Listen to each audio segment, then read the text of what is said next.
Here's an ALEKO 18-foot gate installed.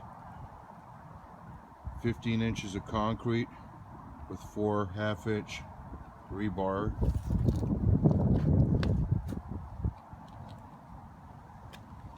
Down on the motor, you don't need the gate extension. Just fabricate something real short. Rollers are very critical to be positioned right. This had set up with LEDs on the posts. They come on automatically at night.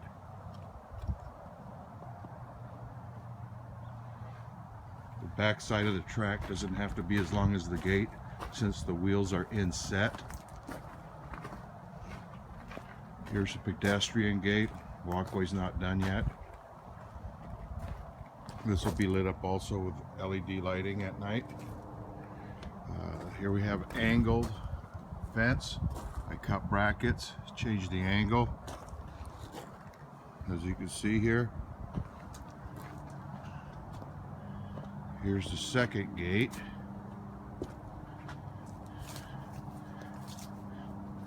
This is the gate that's used a little less often.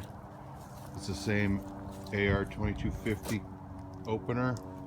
Same setup on the magnet. Also set up with LEDs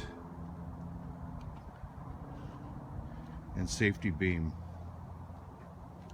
This is a partial panel cut in half to tie into an existing fence. So far, so good. Everything's been working really good, but it's been a damn lot of work.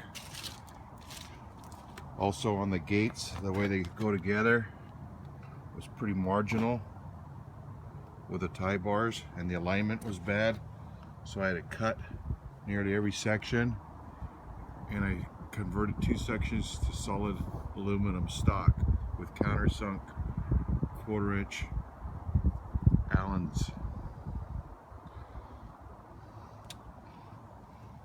This gate is operated on a track, rack setup, so it's very critical to get everything very flat and level.